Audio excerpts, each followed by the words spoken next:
मुनि का जीवन सागर से गहरे, हिमालय से ऊंचे, इन्हें कौन बांधे, इन्हें कौन रोके, और उनका नाम ही है अपरिमित सागर। ऐसे पूज्य अपरिमित सागर जी के चरणों में बारंबार आप लोग भी हाथ जोड़ लिया करो, ताकि पुण्य आप भी कमाओ। उनके चरणों में नमोस्तु करते हुए कि वे अपनी संख्या के माध्यम से हम सबको कृतार्थ करें। पूज्य महाराज श्री जी। परम पूज्य महाश्रमण, उनके चरणों में आत्मा के जितने प्रदेश हैं उतने प्रदेश प्रमाण मेरा आपको बारंबार नमोस्तु। सभी मुनि भगवंतों के चरणों में भी नमोस्तु। एक छोटी सी जिज्ञासा है कि हम विगत 6 वर्ष से उपसंग में हैं और हमारा उपसंग में रह कर के गुरु के प्रति क्या कर्तव्य होना चाहिए, कृपया हमारी जिज्ञासा का समाधान कीजिए।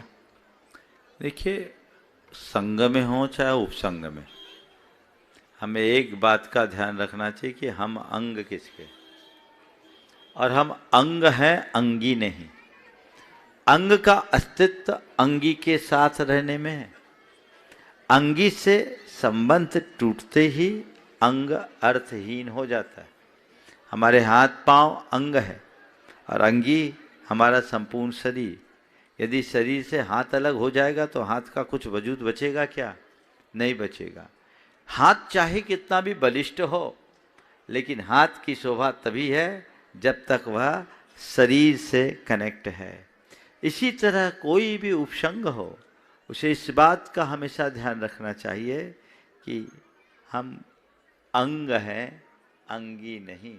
और जिसके अंग है उससे हमारा कनेक्शन बना रहना चाहिए। अब एक ही अंतर है, एक फिजिकल कनेक्शन होता है और एक इमोशनल कनेक्शन होता है।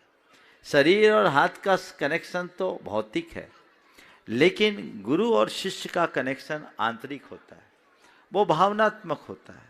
और वो भावनात्मक संबंध ही एक दूसरे से मीलों दूर रहने के बाद भी एक दूसरे को जोड़ा रहता है। बस वो जुड़ा रहना चाहिए, कनेक्शन बना रहना चाहिए।